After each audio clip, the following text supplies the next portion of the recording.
I traveled to India a year ago, spent the month of January there last year, and when I arrived at the place in Rishikesh where I stayed, it's called Ananda in the Himalayas, a very special property where they offer yoga and meditation and some other things that would be of interest to people on a spiritual journey. The first word spoken to me when they opened the car door for me was namaskar. It's a Sanskrit word. A lot of people are familiar with the Hindu word namaste. The people put their hands together and put them to their heart and bowed and said, "The God within me recognizes the God within you," in that one word, namaskar. And so the real ethos of what we're about at Unity Plaza is just exactly that experience. We'd like for each person that visits us to be seen. I think our deepest human desire is to be seen as we truly are. Maybe not as our five-sense experience currently presents us, as we present ourselves or seen by others, but as we truly are. And in that moment, I felt that.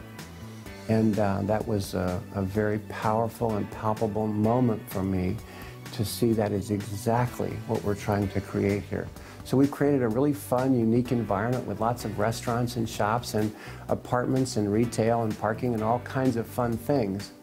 But at the very core of it, the DNA of what we're about is the God within me is recognizing the God within you. And when we see that in each other, we activate it in ourselves, and it bleeds out into the community as a whole.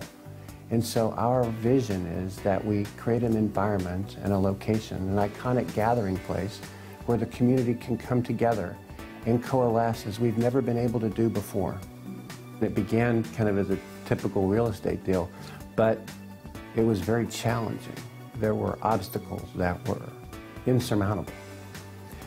Every government agency known to man touched it in some way, from the DOT to the JTA to EPA and so on. And the Great Recession impacted us, and the challenges in bringing the commercial real estate venture, which in some measure paid for the park, to fruition, were stymied by a whole myriad of things, from regulatory issues to the recessionary environment to actually environmental issues. One of the hardest things that's ever come into my life. Into each life, a little rain must fall. And I think when we're faced with those really deep challenges, we have a choice to make. And of course, in miracles, it says we can choose between grievance or miracle. And I chose miracle. And I see this as a miracle.